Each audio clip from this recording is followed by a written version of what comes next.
Muito boa noite, bem-vindos ao Momento Antagonista comigo, Cláudio Dantas. Hoje, dia 24 de janeiro, sexta-feira, a gente encerra a semana aí, é uma semana bem puxada, né? Muita coisa aconteceu. Olha, quem não acompanhou o Boletim a Mais cedo e também não teve a oportunidade de seguir aí o site, as notícias todas, eu comento rapidamente aqui.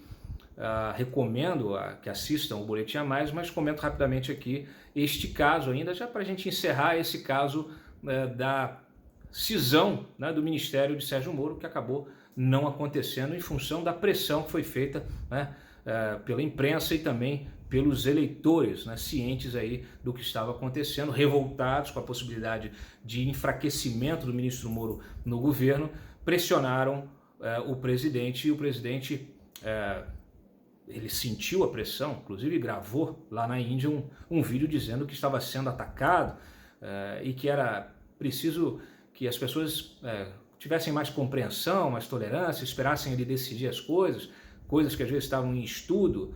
E eu comentei mais cedo que não é assim que funciona. Na verdade, a pressão tem que ser exercida quando a coisa está em estudo, porque depois que a decisão é tomada, não há o que fazer, né? Ele estudou sim essa possibilidade de cisão. O Jorge Oliveira, seu ministro aí mais forte, né, pessoa de maior confiança dele dentro do governo, confirmou isso em entrevista para a Globo News, como eu comentei. Disse, inclusive, que eles queriam adotar o modelo do governo do Temer, né? E você separava, recriava o Ministério da Segurança Pública e colocava a Polícia Federal debaixo desse ministério. Quer dizer, além de cingir o ministério, ainda tiraria a Polícia Federal do Sérgio Moro. Quer dizer, um absurdo completo. O Jorge Oliveira demonstrou mais uma vez aquilo que eu venho falando, venho alertando aqui há muito tempo, a influência negativa, a influência que ele sofre deste governo, de agentes do governo do Ibanez aqui no Distrito Federal.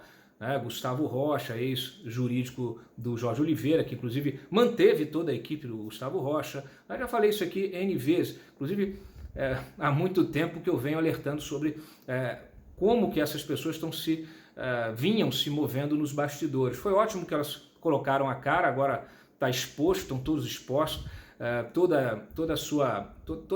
todo o interesse que essa gente tem, né, não só de desgastar o Moro, de ocupar um ministério, de pegar o controle da Polícia Federal, né, de ocupar e aparelhar a Polícia Federal com sindicalista, né, com gente aí ligada aos sindicatos, inclusive da polícia, que é sindicato. É gente que está fora da Polícia Federal há muito tempo, gente que trabalha há muito tempo em gabinete político, né, tem vários aí secretários, publiquei mais cedo, são 8 secretários de segurança nos estados, né, que são delegados da Polícia Federal.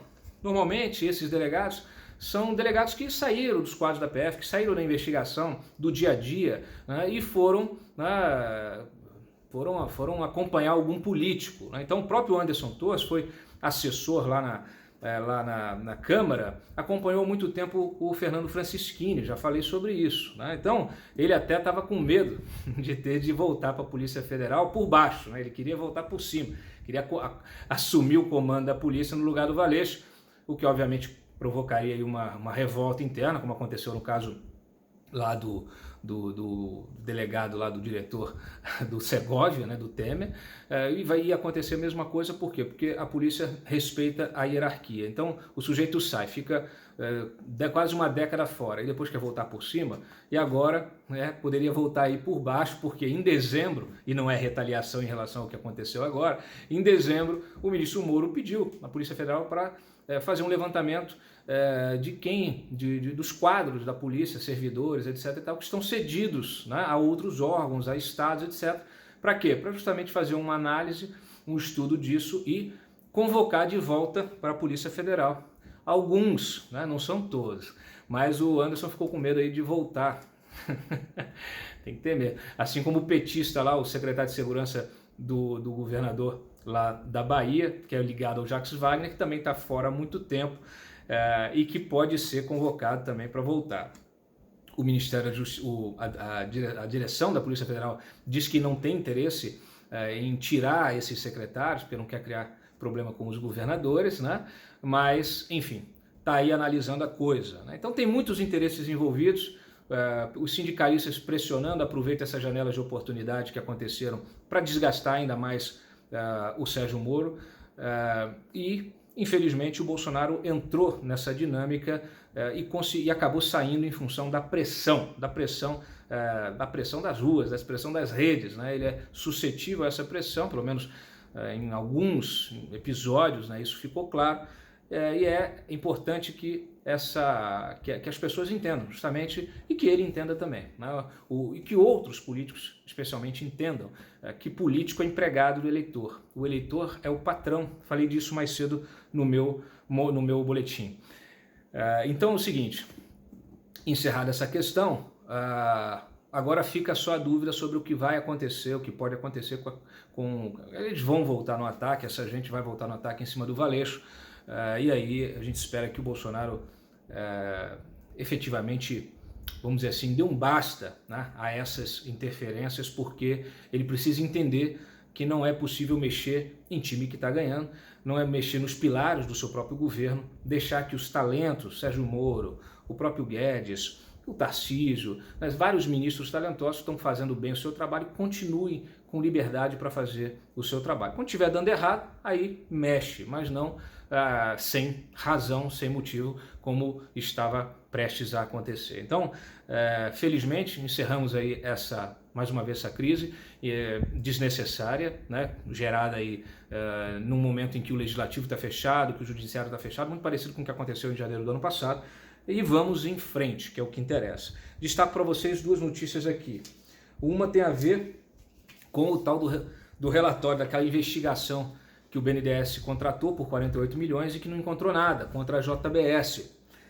Pra vocês terem uma ideia, o contrato original com o escritório é de 28 milhões e ele foi aditivado mais 20 milhões na gestão do Paulo Rabelo, na gestão do Diogo Oliveira e na gestão do atual, do Gustavo Montezano. Então o Gustavo Montezano está se preparando para responder oficialmente sobre esse relatório, provavelmente vai convocar uma coletiva na semana que vem. Um parêntese, Sérgio Moro e Jair Bolsonaro devem conversar pessoalmente quando o Bolsonaro voltar da Índia, aí eles vão realmente ter uma conversa sobre tudo o que aconteceu e, vamos dizer assim, ajustar os ponteiros. Até agora não tiveram essa oportunidade. Bom, e além desses aditivos milionários, a gente descobre agora que o sócio desse escritório que foi contratado, Juan Giraldez, foi testemunha de defesa do Lula num dos processos da Lava Jato, no processo que ele é investigado lá, na ação penal que ele é investigado por recebimento de propina da Odebrecht. O vídeo está disponível no Google, se vocês jogarem o nome dele, Lava Jato, vocês vão poder assistir aí o desempenho dele como testemunha, respondendo as perguntas do Zanin. Quanto mais mexe nisso aí, mais fede. E destaco para vocês aqui, para encerrar, que é uma notícia bastante oportuna, a 13ª Vara tornou réu o sindicalista Paulo Roberto Salvador, que vem a ser administrador da editora gráfica Atitude, por lavagem de 2,4 milhões do Petrolão, dinheiro que foi abastecer o PT, foi lá para o Vacari. Bom, eu fui o primeiro a denunciar a gráfica Atitude, ainda na Isto É, depois no Antagonista, mostrei que a gráfica Atitude tinha como donos o Sindicato dos Bancários de São Paulo, o Sindicato dos Metalúrgicos do ABC, né, a total área de influência do Lula, né, funcionava no endereço do Diretório Municipal do PT, então era o próprio PT, e movimentou pelo menos 68 milhões de reais. A gente está falando aqui de 2,4 milhões numa ação penal. Movimentou 68. Quer mais? Olha que interessante. A Atitude funcionava como órgão de comunicação da CUT e da Rede Brasil atual, que também é um órgão de comunicação dessa turma, recebendo verbas publicitárias da Petrobras, da Caixa Econômica, do Banco do Brasil. Foi usada na campanha de Dilma Rousseff, foi processada, se enrolou também aí, andou fazendo, repassando quase 900 mil reais, quase, né, mais aqui, 870 mil, quase 900 mil reais para os donos daquele hotel aqui de Brasília, St. Peter, que a gente sempre ficou na suspeita de que eram laranjas do Dirceu, porque o hotel contratou o Dirceu quando ele foi apenado lá no mensalão, né? E aí ele para sair tinha que ter um trabalho fixo, o hotel deu. Aí depois, quando foram investigar o hotel, descobriram que o hotel estava em nome de laranjas. Enfim, dinheiro da Gráfica Atitude foi parar numa rádio dos donos desse hotel. Então, é uma boa oportunidade agora para a Lava Jato saber se esse dinheiro foi para o Dirceu, né? Não é difícil. E também a conexão da Gráfica Atitude com a Bangraf, que é uma gráfica fantasma, mas que imprimia, tinha contratos de impressão de material da Previ, da Petros e da Funcef, os fundos de pensão dessas estatais, né? Do Banco do Brasil, da própria Petrobras e da Caixa Econômica Federal, além de imprimir material de campanha do PT, mais de 10 milhões que foram jogados dentro dessa gráfica. Eu digo que é oportuno porque a gente não pode repetir, cair no erro, né? Pode repetir de cair no erro do passado, né? Ficar andando em círculos, correndo atrás do próprio rabo. Então, quando a gente fala de verba publicitária é um negócio que assim não deveria existir. Verba oficial do governo, campanha de propaganda, já falei N vezes, tem que ser campanha só para campanhas, né, de políticas públicas, campanha de vacinação, não sei o que, aí você coloca, né, algum dinheiro nisso, mas não como é feito como para fazer propaganda do governo, tá?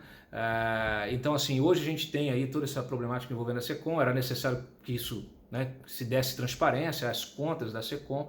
Na verdade, várias estatais, embora tenham suspendido contratos, voltaram a ter contratos com diversas agências de publicidade, contratos que abastecem veículos de comunicação. E aqui nesse caso específico o PT usou muito isso, e não abastecia só os veículos do mainstream, abastecia também veículos alternativos que ela criava, sites, rádios comunitárias, etc, etc. Aí quando a gente, blogs, quando a gente começa, e tudo da companheirada, tudo daqueles blogs, daquela gente que servia apenas para maquiar a verdade e defender o projeto político. Então, essa gente que sempre nos atacou, já nos atacava lá atrás.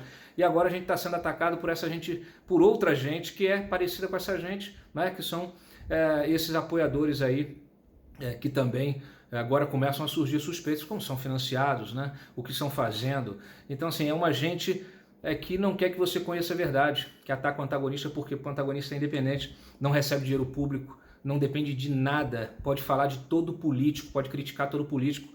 Aliás, normalmente a gente percebe a incoerência dessa gente, né?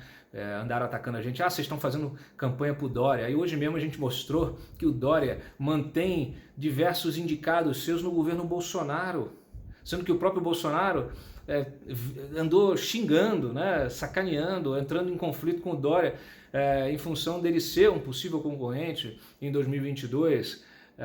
Então assim, não tem esse negócio. Há pouco tempo também teve uma outra operação da Polícia Federal envolvendo uma faculdade que vendia diploma, não sei o que, a gente foi ver, tinha doação para a campanha do Dória. A gente publica tudo. Aliás, o meu grande desejo era conhecer, né, as contas, né, da lead do João Dória, né? Quem sabe a gente consegue um dia que ele abra, né, que ele abra essas contas para todos nós. Gente, aqui não tem paninho. Aqui a gente está cobrando transparência, compromisso, coerência e boas políticas. Ninguém quer que o governo acabe. A gente quer muito pelo contrário, a gente quer que o governo dê muito certo para evitar qualquer risco, né, do PT voltar, ou da esquerda. O Heleno estava falando, vocês têm que confiar no capitão. Não é assim. As pessoas não têm que confiar cegamente em ninguém. As pessoas têm que cobrar dos seus políticos, os políticos em quem eles votaram, cobrar compromisso público e temas sensíveis que sejam esclarecidos imediatamente, de forma contundente. Como eu disse, o Bolsonaro se manifesta de forma contundente sobre diversos temas, de forma clara, direta. Por que fazer meias palavras nesse caso, né? Só hoje é que foi falar, e quando foi falar ainda disse o seguinte: bom, por enquanto, né, a gente não sabe se, né, a política né, tem essa dinâmica, vai e vem, quer dizer, não é assim. Temas fundamentais precisam ser enfrentados de forma direta e clara, e nós queremos que dê certo.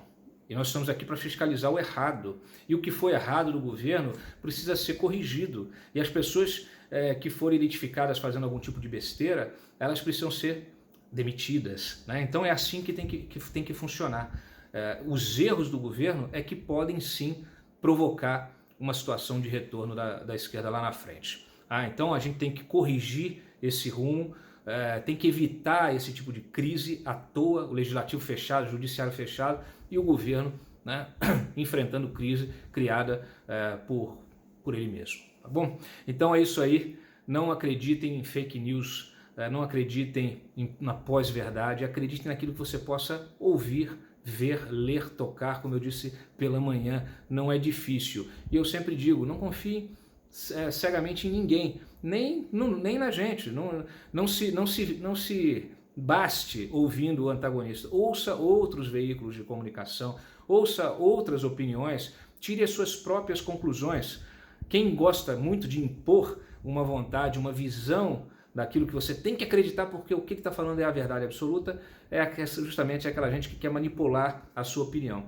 Eu estou muito tranquilo, espero que vocês tenham a liberdade total de buscar as informações que vocês quiserem, aonde vocês quiserem, e depois sopesarem, colocarem na balança e decidirem, poderem formar a sua opinião, que pode ser parecida com a minha, pode ser divergente da minha, diferente, né? Mas o que importa é que a gente possa entender que o país precisa avançar e evitar os retrocessos institucionais que a gente viveu, inclusive nesse primeiro ano, em diversas instâncias. Não vou me estender, quero que vocês aproveitem o final de semana e a gente se vê, descanse, a gente se vê na segunda em mais um Momento Antagonista e também no Boletim a Mais. Um abraço. E curtam o vídeo, compartilhem nas suas redes sociais.